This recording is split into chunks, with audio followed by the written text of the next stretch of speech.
Hi, welcome. I'm Marie Ham, the founder of A Collaboration of Souls. Thanks for joining us. Today, I have the privilege of introducing you to a wonderful psychic medium, MichelleRobin, and she has joined A Collaboration of Souls as one of our practitioners, I'm so happy to say. So, Michelle, I'm pretty much going to let you take the lead, but I just have a couple of questions to get started. One is I like to ask everybody, how old were you when you realized you had this gift? So I think I was probably in my 30s when I realized it, but when I had an experience that was kind of a tragic experience in my life, it opened up my memory to remind me that when I was a little kid, probably about 3 years old, I saw a spirit. And I used to have these healing abilities that I used to heal myself, probably when I was about 7 years old. And so as you grow up, you kind of forget about it. And then sometimes it takes some trauma in your life to happen for your gifts to unfold or your abilities to start showing themselves again. It's like a kickstart, sort of painful kickstart. Right. Yeah. Yeah. And now you're in Florida, Yes. but you do readings all over thanks to Zoom and Right. phones and whatnot. My favorite way, actually. Telephone is my favorite way. Oh, really? Rather than Yeah. seeing, you like just the voice? Yeah, because the Different. way I look at it is, especially for those people that are like skeptical, they're like, oh, well, you saw my facial expression, or, you can see the environment I'm in, or, whatever it is. But over the phone, I see nothing. It's all energy, so that's why I like it the best. And energy doesn't lie, as a friend of mine likes to say, another psychic medium. That's right. Yeah. Um, and how long have you, did I ask you this? How long have you been practicing out in I call it coming out of the psychic closet and doing it professionally? I would say probably about 7 years, maybe. I'm bad with time, but it Okay. was 2012 that I really started diving in deep and really honing my abilities. Okay. And I know we were talking about messages and missions and things like that. What would you say represents your message? I would say my message is just I really like to give people hope and empower people to live their lives and show them that love doesn't die, that love never ends. Whatever their relationship with their family members, loved ones, there still can be healing after someone passes. So if there were things left unsaid or disagreements, healing happens. As I'm telling you this right now, I'm getting goosebumps all over, as like a verification of truth. Whenever that happens with me, it means that it's truth. And so I feel that, we're here for a purpose in life, and it's just to be who we are. And so that's really what I just want to help people to be who they are. Oh, that's awesome. I do that too. I get like it's like a definite confirmation from spirit, so to speak. I just get goosebumps down my right side, Yeah. depending on what it is. So I think that you also mentioned earlier that you are teaching mediumship. Is that? Yeah, I do. I have taught mediumship courses online, like via Zoom. And for me, I find that my training was really good. And I feel that I was trained by very good mediums. And I tend to always go to the tough people, no matter what I've done in my life, that I want to be the best I can be. And so what I try to do is take all of the time and energy through all the books, classes that I've studied with, and try to condense it into a form that is just realistic and put everything kind of in a nutshell. And I think there's basic things like for beginners that they need to know and understand. And I've experiences with all different types of energy work. And I think all of that combined, I've created a program that kind of spoon feeds people exactly what they need to know without all of the extra fluff, and get things down to the nitty gritty. Mhm. And for me, it's about, again, empowering people to be who they are. So if somebody has an inclination, and I call it's a calling. Like the reason why I do what I do, it's a calling, so if somebody else has that calling, I know they have these innate abilities, and it's just about getting them to be confident within themselves so that they can just allow themselves to flourish. I know, and I think that if someone has this gift, it helps them all over energetically. because it helps them balance. I think if someone, and I've said this before, if someone has this gift and they're not acknowledging it, at least, it can create an energetic, imbalance in their. I think one of the best things too, part of this training is about self-discovery, right? And your own self-work. And the more you study, the more practice you do within mediumship, it opens up things in your life that need to be healed. And as you heal things in your life, you just become a better medium. This is true. And that's really important.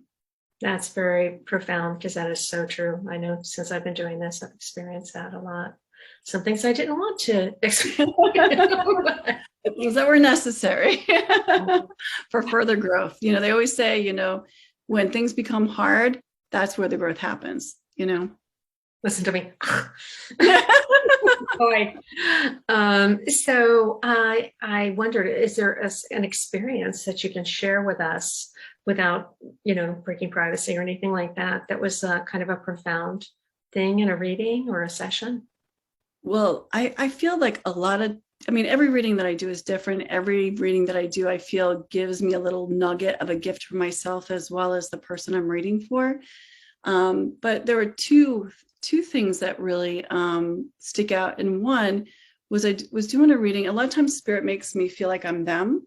So I was doing a reading for a woman who I had the mom in spirit, and I felt like I was the mom.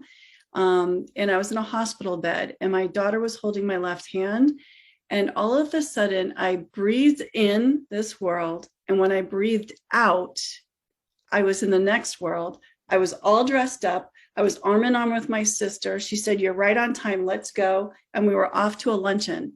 And that's how simple dying is. That's how simple passing is. It's not painful. It's just breathing in this world, breathing out the next. And to me, I had to stop for a second. I was like taking this in.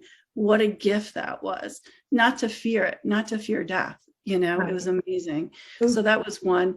And the other one was, so I have somebody in my life that is on the fence about hunting, and they're going hunting and having this big thing come up, and having, being ambivalent. Is hunting okay? Should I be hunting or not? And I did a reading for someone whose father came through, who was a big hunter. And he showed me a scene that he was sitting in nature, and all these animals were coming to him and loving on him. And that is perfectly okay. That hunting is fine, because that's what people do. They hunt, they eat, or whatever. And those animals know that that's happening, and they're giving of themselves for that. And that was their purpose, to be there. And so it was like so beautiful that I was able to take that message and share it with somebody else that needed to hear that, Huh. Okay. That's a hard one for me, the hunting thing. Yeah. But you know what? Everybody has their own feelings towards it, but that came from the spirit world.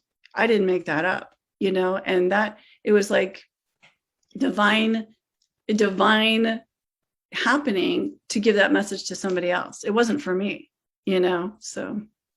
I know some mediums say being a vegan feels like it helps them lift easier. Because when we're reading, we lift our vibration to meet up with, Yeah. And I'm going to tell you something about this. I'm a real person. I'm like a matter of the fact Jack type of person. I don't sugarcoat something. I will tell you exactly how I feel. I don't believe that. Uh-huh. I used to, when I first started off, I heard that too. And I'm like, I have to do this, but it is not true. The only thing that I find true is before I do a reading, I don't want to have a heavy meal, because, you don't want to be heavy, because you have to be kind of a little bit light, right? For this, for me, that's how it works for me.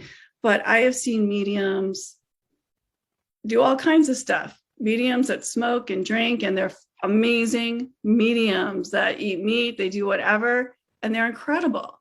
So I really don't buy into that. I think it really has to, like, if we tell ourselves something, we're going to believe it. If I say, I can't do mediumship if I eat meat, I'm not going to be able to do it. I think our minds are really powerful. True. So I really believe that it's a mindset. I know we were having a conversation about a week ago or so, and I know you're not an animal communicator per se, but you had a fun experience with someone when you were going to their home for an appointment. Would you like to tell us about So, that? yeah, I mean, and the more, I mean, like I said, every reading I do is different. So I just learn more and more and more and more different things happen. But I showed up at someone's house to do a reading. I rang the doorbell and I heard a little like, a little dog bark. And as soon as I heard that dog bark, the dog was talking to me. And that's not happened before. And I thought, oh, that's really interesting.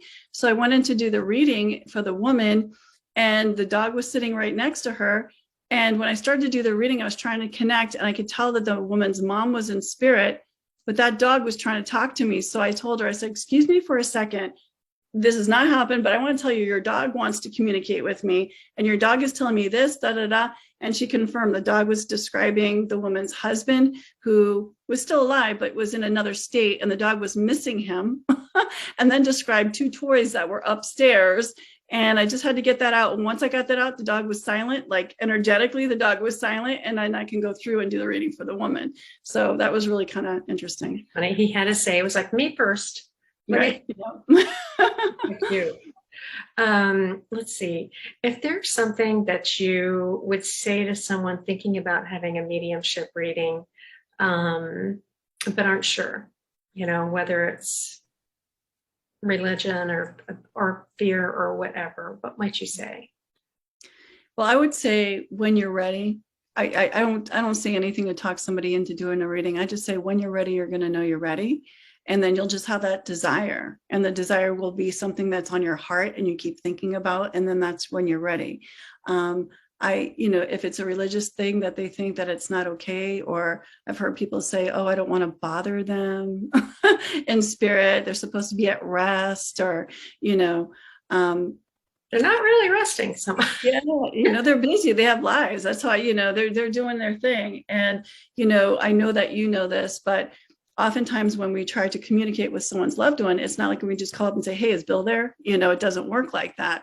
Often by times that bill will come through, but if they don't, it's because they are busy, they're doing things, or it's just not the right time. I really find that spirit's really intelligent. And sometimes the person who we call the sitter that wants to get the reading, sometimes they're not emotionally ready to connect, and spirit will know that.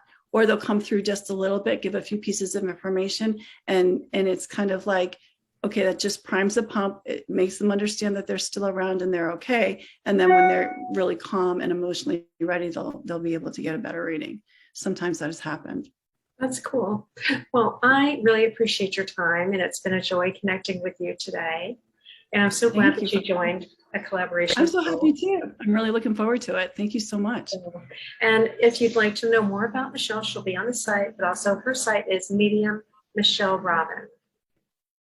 And I'm just going to love and leave you, as some people say, and namaste, y'all. Thanks so much. Thank you. Bye-bye.